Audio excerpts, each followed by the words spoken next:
Hello, my fellow community members and others. Recently, my classmates and I were at the UN. There, our tour guide was Dario A. Mendoza Lord. He's from Ecuador. The UN tour guides are very trained and specialized with their roles. Today, I will be explaining why the UN is still the predominant authority for unions between states, macronations or microstates, and why micronational unions are ultimately feeble. The United Nations Secretariat Building is the tallest and most prominent structure in the UN headquarters complex. 154 meters tall with 39 above ground stories. So that's absolutely massive. It's a rectangular slab design measuring 22 by 87 meters. The building contains 82,600 square meters of space. If you think of the biggest mansions, multiply that by 3. That's how big the amount of space is in only the UN Secretariat Building. Please remember, there are many other structures even outside of New York City that are a part of the UN. The UN is composed of 6 main organs. The General Assembly, which is the primary deliberative body where all UN member states are represented equally. It discusses international issues, makes recommendations, and oversees the UN budget. This is also where presidents of foreign nations and actors such as Leonardo DiCaprio get to make their grand speeches. Next, the Security Council is responsible for maintaining international peace and security according to the UN. It has 15 members, including 5 permanent members with veto power. One of those is the US, of course. The Economic and Social Council coordinates the economic, social, and related work of the UN and its specialized agencies. It has 54 members elected by the General Assembly. The Secretariat is the administrative organ of the UN headed by the Secretary General, who is some Portuguese or Brazilian guy, I believe, an old man. It provides studies, information, and facilities needed by UN bodies and carries out tasks as directed by other UN organs.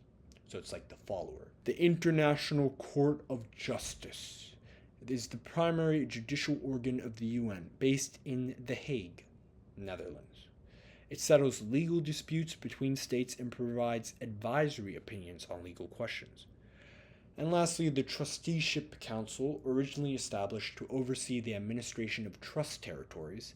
It suspended its operations in 1994 after the last trust territory gained independence. It remains technically in existence. I do find something strange, however. The UN is officially not the leader of all nations. Yet it has a dominant place in New York.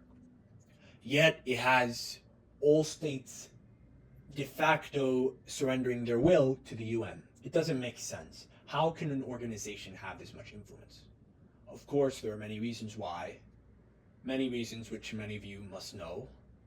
But the UN still stands to this day as by far, the most significant and powerful, potent organization there is. And micronational organizations simply don't stand a chance. The Grand Unified Micronational, one of the most prominent and successful micronational organizations, only has 45 members. It might include well-known micronations like Australasia, but 45 members is not that much. It's not that much in a planet of 8 billion. The MUN, it's literally a ripoff of the UN. The MUN, the micro-UN. They're admitting that the UN is powerful. They're admitting that the UN, which already has its own structure, which already has its own place in society and in the cultural atmosphere, where people can grasp onto it and say, hey, I know about the UN. It has soft power.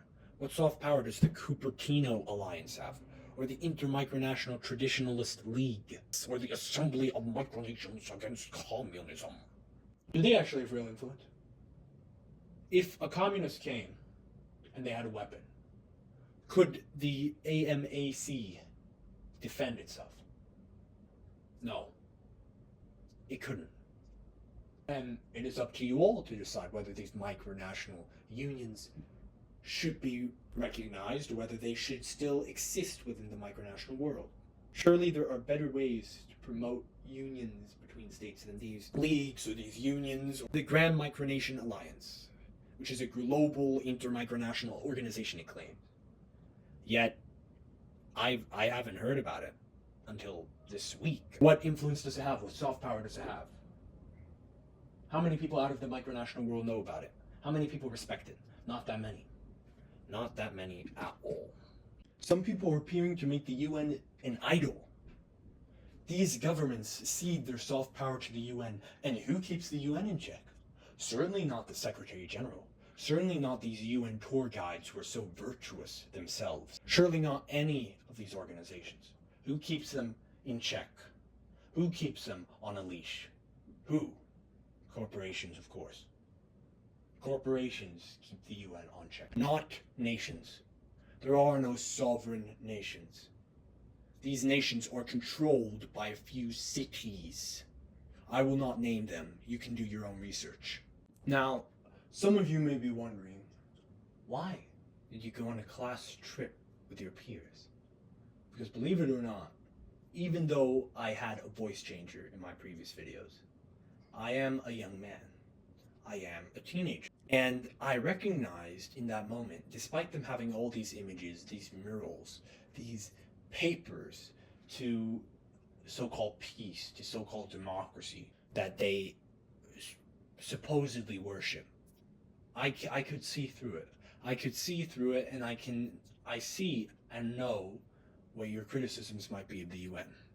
The bloated and inefficient bureaucracy, which have allowed political considerations to override their technical mandates, accomplishing too little for the expenses involved. It has an outdated Security Council composition, 5 permanent veto-wielding members, which include Russia, the US, China, I believe, and all of these nations are deeply polarizing nations. You ask someone in the US what they think about the US, either they hate it or they love it. You ask someone in Afghanistan what they think about the US, either they hate it or they love it. You ask someone in Jiangxing what they think about the Chinese government, either they hate it or, wait, they hate it. All of these countries are empires. The Western domination in the UN is particularly prevalent.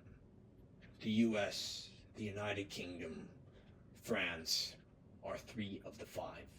Only Russia and China remain. And Russia is an interesting country, but it's not at the same scale as the UK and US. I truly remember walking there, and everyone was clothed very impeccably. Everyone was very cheerful. Everyone was curious about the mysteries of the UN, the grand labyrinth of the UN. As all of you know, there is a symbol of a gun being thwarted, a gun destroyed. That represents peace. Yet there is no peace in the world. The world is not peaceful yet.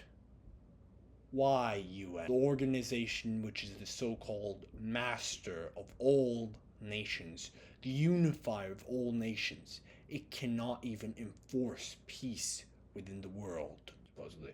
Or perhaps more than just this world. Inspiring those people into following their dreams and creating a different reality for this earth. A different reality for this planet. It's all very interesting to see. The UN is big, it is grandiose, but it inspires hope and change. And it is not an organization which is particularly cruel or rude. You could yell and scream. I haven't done it, but I've seen people yell and scream, and they tolerated it. Unless you go to the restroom, of course, without a tour guide, then you get kicked out. So I want all of you to research the UN, all of you to research wonderful tour guides like Dario, Lord, and really to think for yourselves, how can we have true peace within this planet? Is the UN really the best way to do that? Or are there much more ancient methods to enforce peace and development?